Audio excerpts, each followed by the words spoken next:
The book is The Gray Lady Winked: How the New York Times' Misreporting, Distortions, and Fabrications Radically Alter History. Links in the description below. We have about 12 more minutes here. I want to go over a section in a book titled Knowledge, Reality, and Value by Michael Huemer.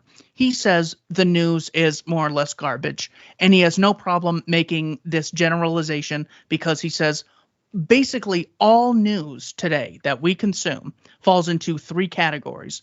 I'm going to give you a category. Tell me which an example of something that would fall into this category with your extensive research of the New York Times. First one, ideological propaganda. If you learn about an issue from a partisan source, for instance, you read about gun control on a gun advocacy website, or you hear the day's news from a conservative radio show, you will pretty much get 100% propaganda. Facts will be exaggerated, cherry-picked, deceptively phrased, or otherwise misleading. Normally, you will have no way of guessing the specific way in which the information is deceptive, making the information essentially worthless for drawing inferences. Best example of ideological propaganda as you've researched the New York Times history. I would say that it was the New York Times presentation of early Soviet Russia as this sort of socialist wonderland, where they would have, they actually had a reporter named Ella Winter, who was a Soviet agent. She was a Soviet propaganda agent.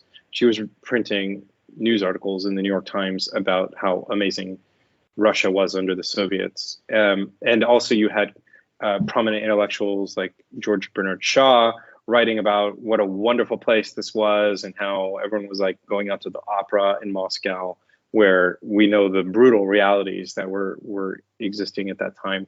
That was a really glaring example of just pure outright propaganda that had no connection to reality. And what was the Walter Duranty issue with the Holodomor? Could you briefly explain that that was another Soviet misinformation operation?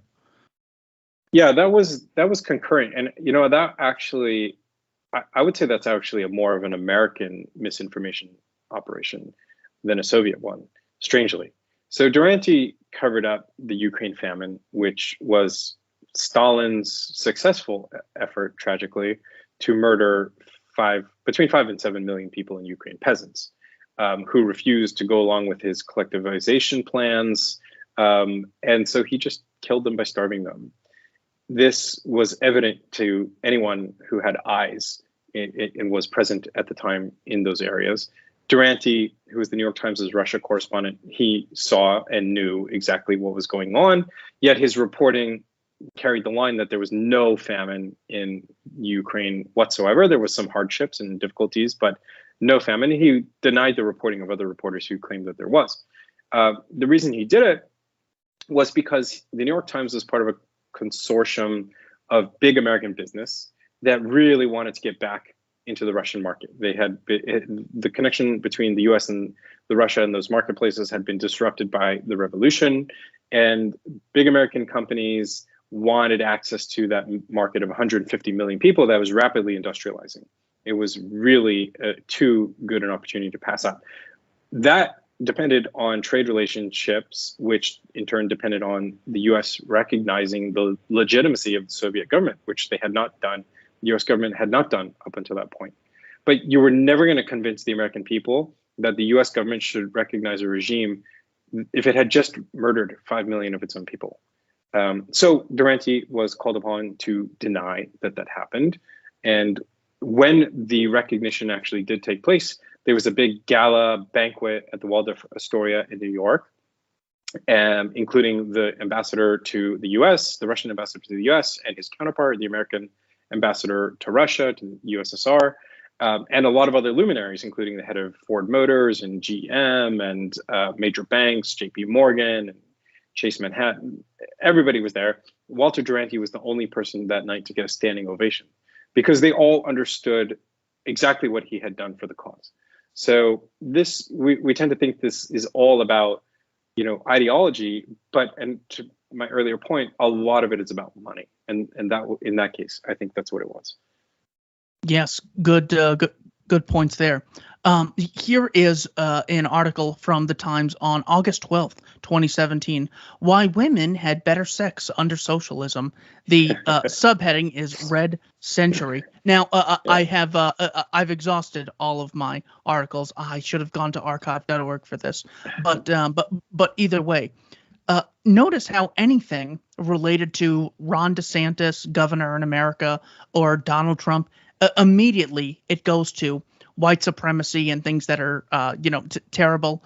Well, with socialism, you have government supremacy, far deadlier than white supremacy. And I mean, Thomas Sowell made the point that governments, if you take just the Japanese imperialists, the National Socialists, they killed about the number of people they killed in Manchuria in about 5 days is the equivalent of all Ku Klux Klan murders that existed throughout American history. So yeah, look, the Klan was evil, and it's important to recognize that, but we also need some perspective. So when we speak about socialism in look at the benefits, it's literally like saying, look at the benefits of white supremacy and how American blacks are wealthier than those in Sierra Leone.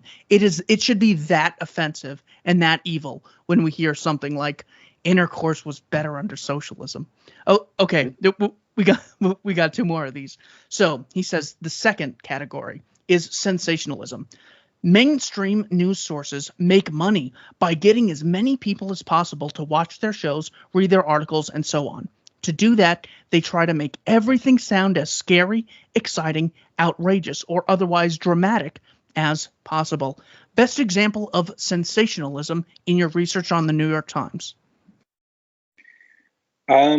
Sensationalism, I would say, is, in the context of my book, which was more historical up until the 1619 Project, I would say it was weapons of mass destruction in Iraq. That was the story of that decade. To show that there were WMDs in Iraq was just a huge scoop, and everybody wanted that scoop. And that's even what the executive editor of the New York Times at that point, Howell Raines, came out when he was appointed not long before that, came out saying, we're going to go get the scoops. We're going to maintain our competitive metabolism. That's sort of the euphemism he used to describe that. And they got that huge scoop. It was absolutely sensational. It was a spectacular win for the New York Times, and it bolstered the Bush administration's case for war in Iraq. And it wasn't true. They got so carried away with their own sensationalistic reporting on it that they neglected to actually verify and corroborate those claims. And you get to this moment in the climax of this reporting where Judith Miller, who was a New York Times reporter, the infamous reporter on this issue, was watching a source, quote unquote source, stand 100 feet away from her in the desert of Iraq, pointing at the ground, saying that's where the weapons used to be. And she wasn't even able to approach the guy to shake his hand to ask his name. She just had to look at some random person pointing at the ground, and that was a source. And that's the dangers of that kind of reporting, is that it's not real reporting. You're just reporting the headline and then filling out the rest of the story afterwards. Third, laziness. Most people who write for public consumption are lazy and lack expertise about the things they write about. If a story has some technical aspect, example, science news, journalists probably won't understand it, and they may get basic facts backwards. Also, they often just talk to one or a few sources and print whatever those sources say, even if the sources have obvious biases. Best example of laziness in your research on the New York Times.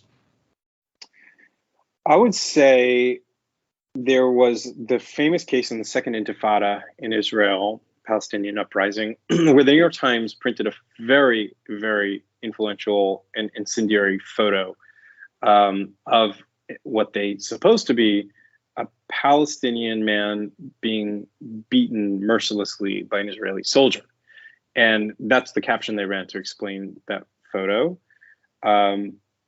They were alerted to the fact by the father of the person being beaten that was not a Palestinian being beaten by an Israeli soldier. It was it was a Jewish student, American Jewish student, who was being effectively lynched by a Palestinian mob, and the soldier in the photo was protecting him. Now, one of the things that the caption said was that this was taking place on the Temple Mount in Jerusalem, was the hot spot, which fit the entire narrative of the New York Times, that all this is this religious war that was going on.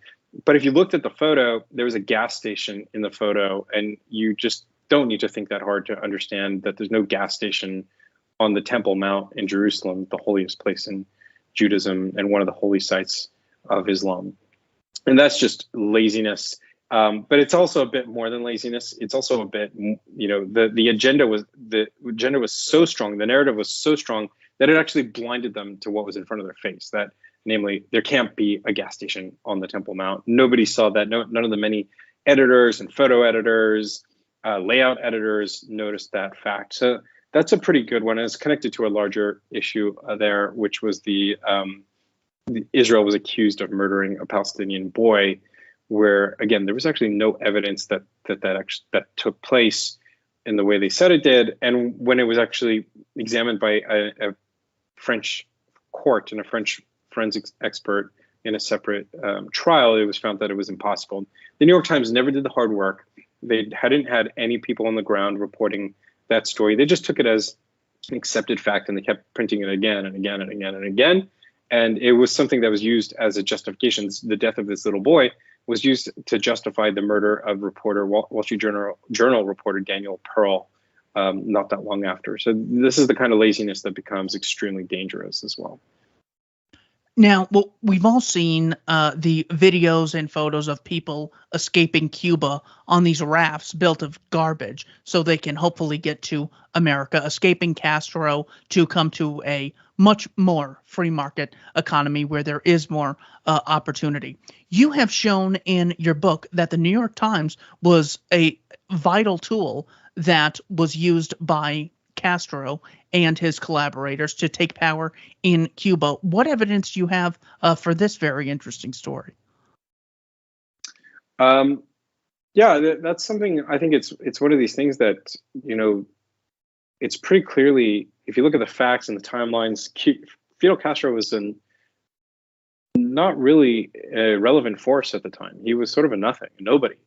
In the late 1950s, he'd run out of men and guns and money, and he was hiding out in the mountains. The Batista regime wasn't even looking for him at that point. And then along comes the New York Times reporter and declares him to be Cuba's democratic savior, messiah of democracy, and does it not just in one article, but again and again and again and again and again, till Castro is the hottest good in town. I mean, he at that moment, the Soviets were turned on to him.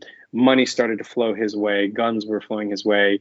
And it was only 2 years later that he was able to actually stage the revolution. He himself went to New York, went to the New York Times building. It was on Times Square at that period, and thanked the publisher, for what they had done for him. And Che Guevara, of course, his trusted lieutenant, also made a similar claim, saying that Herbert Matthews, who was the reporter that went to Cuba in 1957, had done more for the cause, the Castro's cause, than any fighter, any soldier on the battlefield. And that was just obviously the case, because what Castro needed more than money and guns was relevance. And that's what the New York Times gave him.